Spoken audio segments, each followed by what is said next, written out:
استخارہ کہتے ہیں خیر طلب کرنے کو.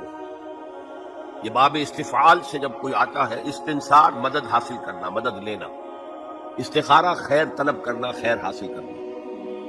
اور اس کی ایک دعا جو ہے وہ ایسی ہے کہ جو حضور نے، صحابہ کہتے ہیں، ہمیں ایسے سکھائی جیسے قرآن، یعنی اتنے اہتمام کے ساتھ وہ دعا سکھائی. وہ دعا پڑھتے رہنا یہ ایک مستقل گویا کہ انسان کا استخارہ ہونا چاہیے اس کے معمولات میں. کوئی بھی مسئلہ درپیش ہے تو آدمی دعا کرے، اللہم انی استخیرک بعلمک واستقدرک بقدرتک. اے اللہ میں تیرے علم سے خیر مانگتا ہوں اور تیری جو قدرت ہے اسی سے قدرت چاہتا ہوں کہ مجھے بھی کچھ طاقت حاصل ہو جائے. اللہم انی استخیرک بعلمک واستقدرک بقدرتک واسألک من فضلک العظیم، اور مانگتا ہوں تجھ سے تیرا بہت بڑا فضل. اللہم ان کنت تعلم ان ھذا الامر خیر لی فی دینی ومعاشی وعاقبۃ امری. اے اللہ تیرے علم میں اگر یہ کام جو میں کرنے چلا ہوں یا یہ رشتہ جو ہم کو تجویز کر رہے ہیں، اگر تیرے علم میں یہ ہے کہ یہ ہمارے لیے دین اور دنیا اور آخرت کے اعتبار سے بہتر ہے، فقدرہ لی، تو وہ ہمارے لیے اس کو ہمارے لیے آسان کر دے، میسر کر دے. میسر ہو لی، اسے ہمارے لیے آسان کر دے. ثم بارک لی فی، اور پھر اس میں ہمیں برکتیں عطا فرما.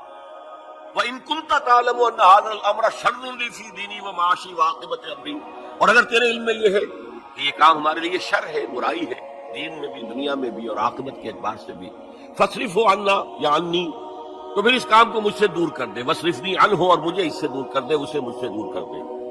وَاقْدُرْ لِی الْخَيْرَ حَيْثُ كَانَ ثُمَّ أَرْضِنِی بِهِ، اور اللہ خیر جہاں بھی ہو تیرے علم میں وہ ہمارے مقدر میں کر دے اور پھر ہمیں اس کے اوپر راضی بھی کر دے.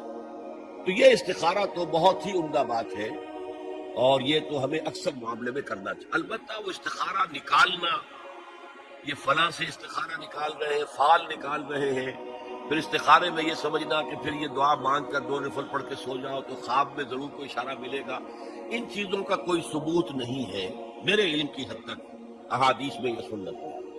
بہرحال اگر اللہ تعالیٰ اشارہ کر دے کوئی خواب کے اندر تو بھی کوئی بعید بات تو نہیں ہے، لیکن یہ کہ اصل میں دعا استخارہ جو ہے بس وہ ہے اصل استخارہ، اور وہ بہت عمدہ چیز ہے اور وہ ایمان کے عین مطابق ہے کہ اللہ ہم نہیں جانتے، تو جانتا ہے. ہم شارٹ سائٹڈ ہیں، ہمیں یہ چیز اچھی لگ رہی ہے، ہمیں پتہ نہیں شاید اس کے پیچھے کوئی بری چیز چلی آ رہی ہے. قرآن نے کہا ہے وَعَسَىٰ أَن تَكْرَهُوا شَيْئًا وَهُوَ خَيْرٌ لَكُمْ وَعَسَىٰ أَن تُحِبُّوا شَيْئًا وَهُوَ شَرٌّ لَكُمْ وَاللَّهُ يَعْلَمُ وَأَنتُمْ لَا تَعْلَمُونَ. ہو سکتا ہے تم کسی چیز کو برا سمجھو حالانکہ اسی میں تمہارا خیر ہو، اور ہو سکتا ہے تم کسی چیز سے محبت کرو حالانکہ اس میں تمہارے لیے شر ہو.